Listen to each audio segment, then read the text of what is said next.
مطلب سیاف مزراب سردبیر هفته‌نامه SSSR یوم القیامه یا روز حساب برای اعراب.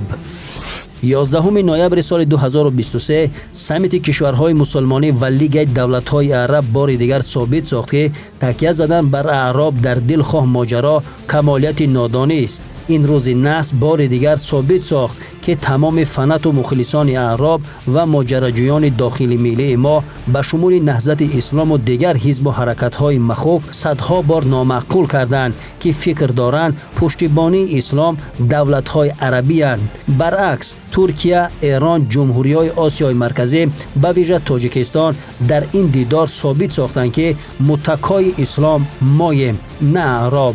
با یک حرف این سمیت که باید مشت بر دهان اسرائیل میشد با علت حمایت دولت‌های عربی و منافع تل اویو حتی سنگر اقتصادی و نفت بر علیه اسرائیل را که الجزایر پیشنهاد نبود قبول نکرد، زیرا ستلیت‌های امریکا، عربستان سعودی، امارات عرب، بحرین و مراکش 4 کشور عربی آن را رد کردند. توجه کنید که یگان دولت دیگر نه مز کشورهای ثروتمندترین عربی این امبارگو را قبول نکردند و دستهای اسرائیل را به سوی نوار غزه بیشتر کشادند، زیرا دیگر کسی نیست پیش راه تارومار فلسطین را بگیرد. دیدار سروران سازمان کشورهای مسلمانی و لیگ دولت‌های عربی در تاریخ 11 نوامبر سال 2023 در ریاض پایتخت عربستان سعودی با عنوان سمیت مشترک اضطراری عربی و اسلامی برگزار گردید. موضوع یک بود: نوار غزه و راه حل مشکل.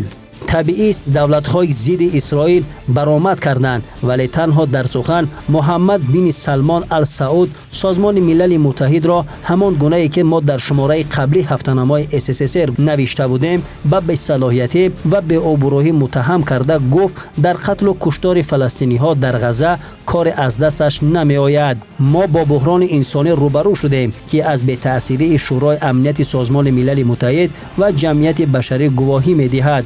سازمان ملل متحد نمی‌تواند اسرائیل را از این جنایت منع فرماید که این از استانداردهای دوگانه سیاست بین المللی گواهی می‌دهد. ابراهیم رئیسی پرزیدنت ایران که بار اول محض به خاطر همین بحران عازم ریاض شده است گفت راه یگانه پیشگیری از این ماجرا تنها مسلح سازی فلسطینی هاست. مقاومت مسلحانه یگانه علاج از تعارض اسرائیل است، قید کرد رئیسی. رجب طیب اردوغان پرزیدنت ترکیه گفت راه رهایی از ورطه بنیاد دولت فلسطین بر اساس مرزهای سال 1967 با اسرائیل است و بس. برای بنیاد این دولت ما دولت‌های مسلمانی هم قدرت داریم هم امکانیت، افزود اردوغان. ولی لیگ دولت‌های عربی که با آن 18 کشور شاملند پیشنهاد الجزایر را در مورد اعلان سندگر اقتصادی به اسرائیل قبول نکرد.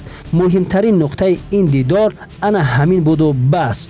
در عالم 22 دولت عربی است و هرگز با یک اسرائیل پیروز نشدند، زیرا هرگز اتفاق نبودند. از این میان 11 عدد آنها لیگ عربی را تأسیس دادند. در سال 1973 وقتی اسرائیل بر ضد دولت‌های عربی جنگ را با نام روز قیامت سر کرده در طول 21 روز 3 هفته دبدبه‌اش را برآورد.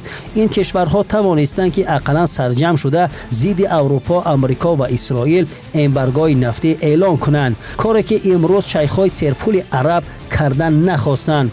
واقعا هم اون بلاکت اقتصادی نفتی در سال 1973 به شریک اساسی نفت و گازرسان شدن SSSR حالا روسیه به اروپا آورده رسونید. امروز اگر عرب ها بلاکت اعلام میکردند در شرایطی که اروپا به گاز روسی مانده است، اسرائیل و اروپا سر زانو میافتیدند پیش عالم اسلام.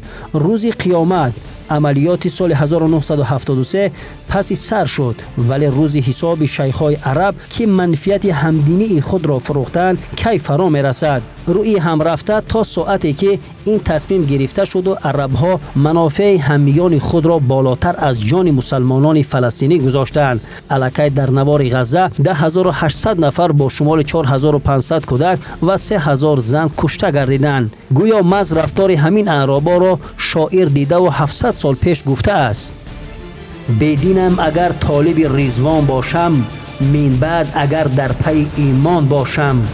شد دشمن جان من مسلمانی من، کافر باشم اگر مسلمان باشم.